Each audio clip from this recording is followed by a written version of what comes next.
Hello, my name is Mary Harder, and I feel very guilty because I'm actually kind of more of a scientist than a designer.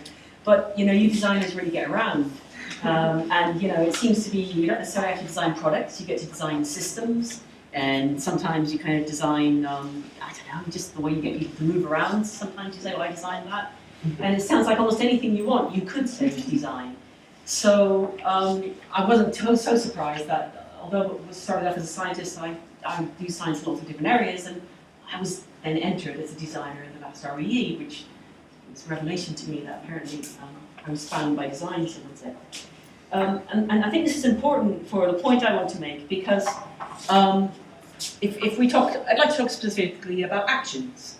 Because the one thing I have noticed about designers is they like to talk in generalities. And scientists tend to be more black and white.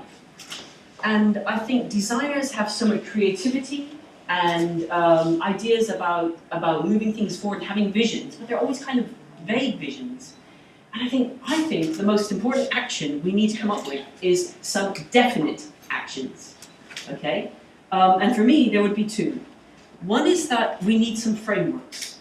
We can't just keep talking about, it's kind of doomsday, we're kind of going to get over here and we're going to get roughly there. It's not going to happen in one big step. We don't even know where we're going. We haven't even agreed amongst the 5 or 6 of us roughly. The trick for any good solution is to define the problem first, right? And then you can define the solution. We haven't defined the problem yet in the intermediate stages. And I think that's the very important thing, and I want to lead up to that, to where I think that could be. As a scientist, I could have stood here and said, well, clearly we need to use less petrol. That's an action, definite. Use less petrol. And I could have said, let's use less cars. Let's not have any cars. Okay. And my research group has worked on how to reduce the impact of cars and how to make cars more recyclable. And then, when you get the plastics out, what could you do with them? You can make recycling bins out of them. That's really useful, isn't it? Recycling bins out of recycled plastic. That's really a definite action, and we can have designers designing closing the loop. Okay, yeah. How far will that get us? Where is that going towards the vision? Of course, that's no good if nobody will buy the stuff. But it's made from recycled materials. Will people buy it? Maybe for a bin. Would you buy a car if you knew it was recycled? Actually, they're all recycled. That's a trick question. All the steel is already recycled, you see. But there are problems. So wait a minute, how do you get somebody to buy a recycled table? Will the university pay up good money for recycled stuff?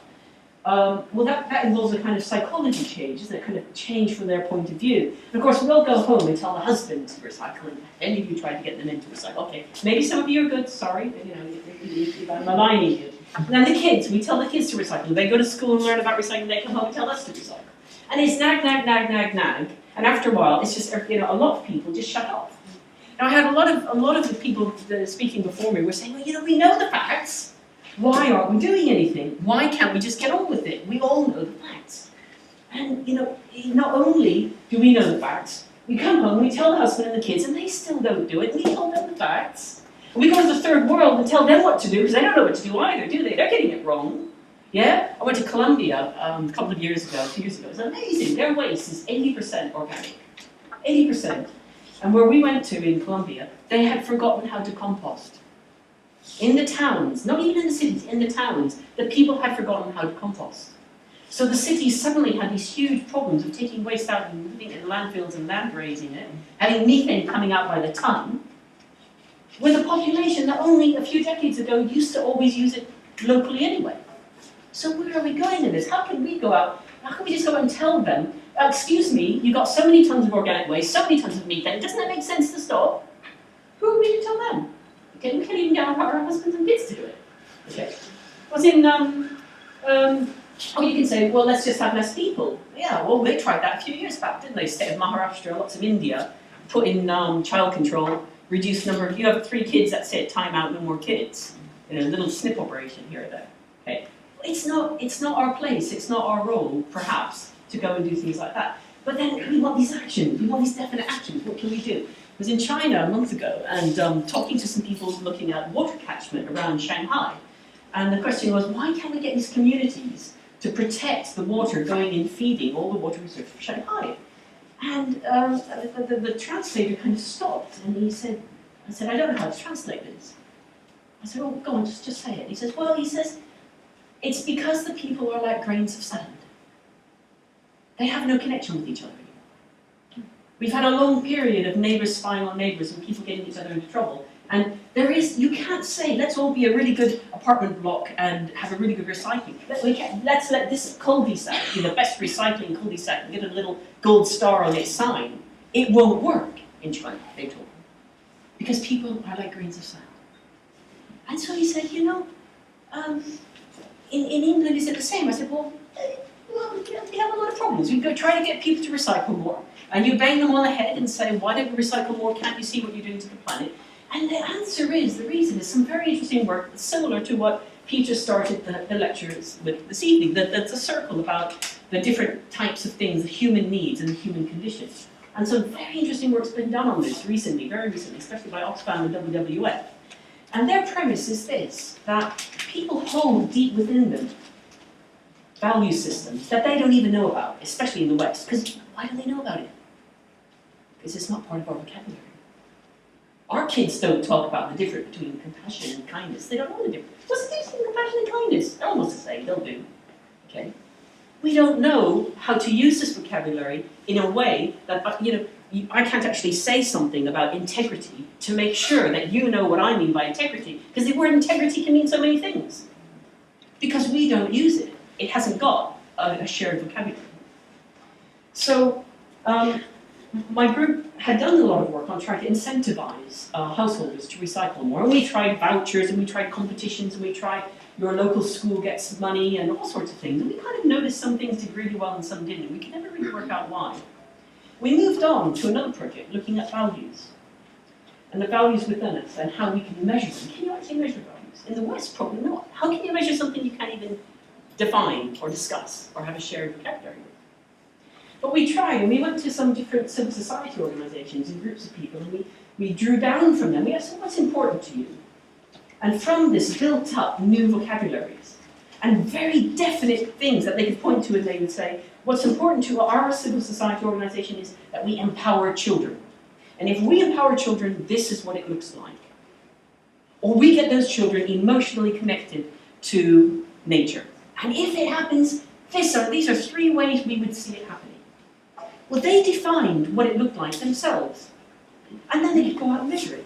And it didn't mean weighing it or counting it. It could mean that they saw the children were excited and used words, emotional words to describe their feelings after a trip. And they could write those down, and that would be a way of measuring it, if you like. So the way they measured it was very localized, very personal to each group. But we created a framework from all this work, a framework of specific indicator types. We could point to number 63 and say 63 is a little bit about empowerment. The way you interpret it and measure it is very localized. But roughly number kind of 60 to 65 are about empowerment in different ways. And then in completely different organizations, in Mexico, Austria, Germany, Sierra Leone, whether it was Red Cross or a bank or a manufacturing company, they could look at these same frameworks, same indicators, completely different interpretation locally of what they look like, and find a way that they were happy with. And suddenly those groups individually had a shared vocabulary. And they could talk about what was important to them. Now why am I going on about this? I'm going on about this because it comes back to designing things. You can't design anything that is always outgoing. Look at this picture. Look at this picture. Everybody's got something to say. Who's doing the listening? Huh? I don't get it. You can't go out and say, I've got a framework, it's here. I've got an idea, it's here. The future is about joined up, working together. And we talk about co-design. Co-design is used all the time. Co-design is about doing it together. Now, how can we do it together if we don't have frameworks?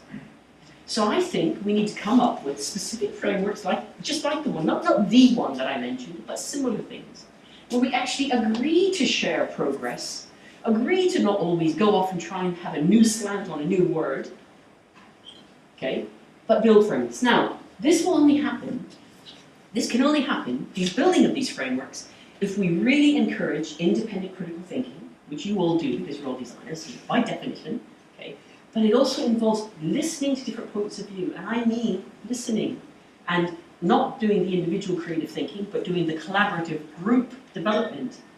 And I think we need to have specific frameworks that we build up. And just finishing off, what's I finish off? Yes. In order to draw out these values from us, because we haven't defined them yet, and to crystallize them, and then start talking about it, that's your job as designers. And you can do it in all sorts of ways. You can design a bottle that makes me react in a certain way, and I start to realize, that looks a little bit more like, too much like male part. Now I know something about me that I've learned about. And so you can do amazing things just getting people to react. But the question is, can we somehow move that away from little one-off events to some kind of beginning of a framework of shared vocabulary? 20 years ago, you could talk about green this and green that. Not very many people knew about these environmental terms. We need to be in 20 years in a place where we all know about values terms. Not in the general, loose, vague sense, but we know exactly what they mean to us. When we're there, we'll be able to look at the next step. Okay? So, be creative, learn to listen, and build some new frameworks.